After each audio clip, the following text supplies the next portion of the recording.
दिमाग खराब है।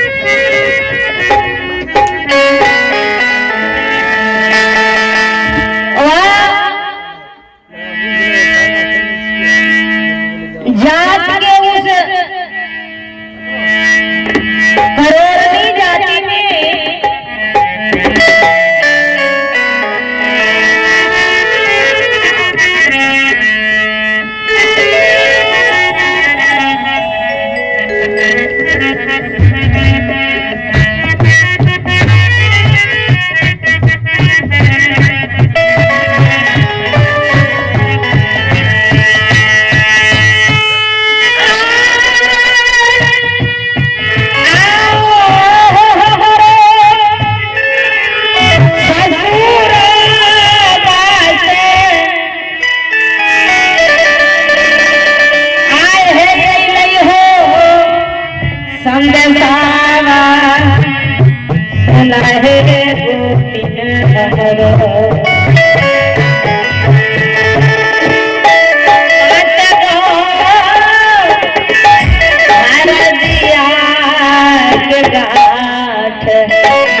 समीरा पंचरत्न अधम शरीरा शरीर में बनाने के समय में परमात्मा होता और मिट्टी और पानी और अग्नि और जल और वायु भी इसने तैयारी कर दिया 5 तत्व के लिए।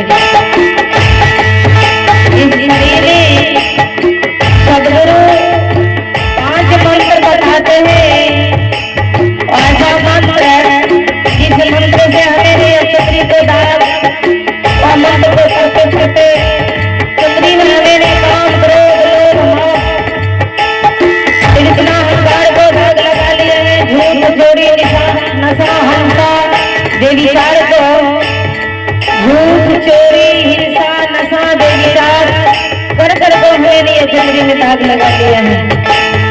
तो कैसे छूटेगा सजनों? बिना सदगुरु से बाल चढ़ाने वाला कोई सबसे ज्यादा नहीं दिया है। सदगुरु की चरणों में जाकर तो हमें भक्ति भक्त करेंगे अभी चक्री को दाग सीख सकते हैं। इशारा है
से सबको गोसायल